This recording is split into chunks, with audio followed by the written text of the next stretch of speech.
Ladies and gentlemen, boys and girls, children of all ages, people from all across the world, we're working on adding fractions. Many of you struggled with it yesterday, which is fine as we just began.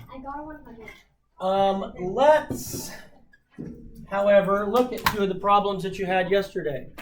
My first piece of advice is that you write them vertically. If you write them vertically, it makes it easier when you have to find your common denominator. So, Allie, can I add these two fractions the way they're currently written? No, I cannot. Thank you, Allie. Why can I not, Allie?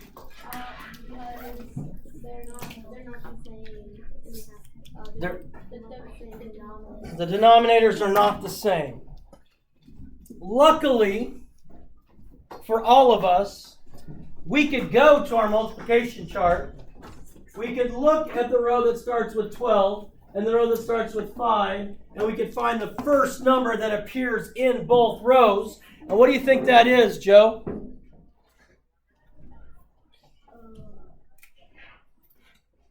Yes. 60. Good.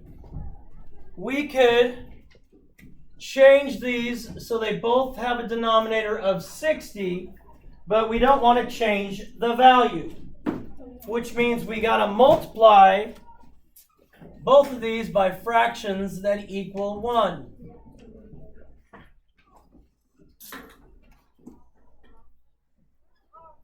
Because if I multiply by 1, it doesn't change the value. A fraction that has the same numerator and denominator equals 1. So now I need to look at this. Amory, 12 times what equals 60? 5. Since 12 times 5 is 60, I have to multiply both the numerator and the denominator by 60. And 5 times 5 is then what? 25. So now I have 25 60ths. And I have to multiply Madison R. 5 times what equals 60?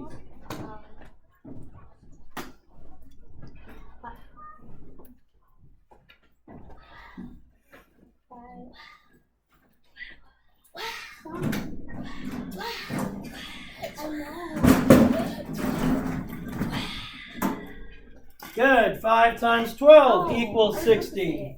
Stop. And since I have to multiply the denominator by 12 to get 60, I must also multiply the numerator by 12. And I have 1 times 12 is 12. I always want to check and make sure I know which sign I'm doing, because in my 73 years of teaching, I have seen many problems where the kids accidentally subtract instead of add, or add instead of subtract. And Michael K., we know our denominator stays the same. So what is going to be our numerator? 25 plus 12.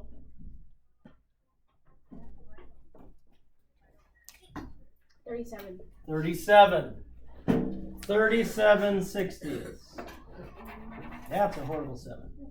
37 60ths. Now, I am 100% aware that 37 is a prime number. Since 37 is a prime number, the only thing it has are 1 in itself. So I just have to see, does 37 go into 60? My answer would be no. So then 37 60ths is in simplest form. It is in lowest terms. Wow. It is simplified. Let us look at one more, and then we will see what we do next. If we have 2/5 plus 2/7, my first recommendation to you is to write them vertically, because it makes it easier when I have to find equivalent fractions where I need to have the same denominator. So, Jonah, can I add these fractions like they currently are? No, why not, Jonah? They have a different denominator, which means I'm going to end up having to multiply these by a fraction that equals 1. And any fraction that has the same numerator as denominator equals 1. Luckily, I can find my common denominator by going over to my multiplication chart, and that will help me figure out what my common denominator is. I could start at the row for 7 and the row for 5 and go down. And Joe, what's the first number that's in both rows? 35. 35 is correct. Good job, Joe. So I'm going to change both of these fractions so that they have a denominator of 35.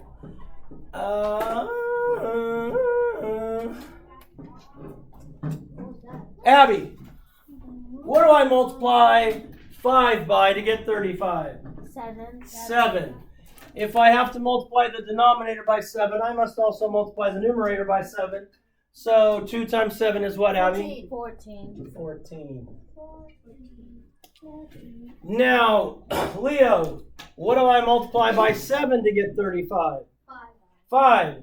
If I multiply my denominator by 5, I must also multiply the numerator by 5 because that makes sure I have an equivalent fraction because I'm multiplying by 1. And 2 times 5 is what? 10.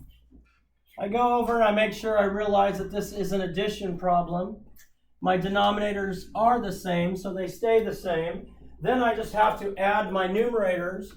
Joel, what is my new numerator? 24. I called on Joel. He said 24. 24.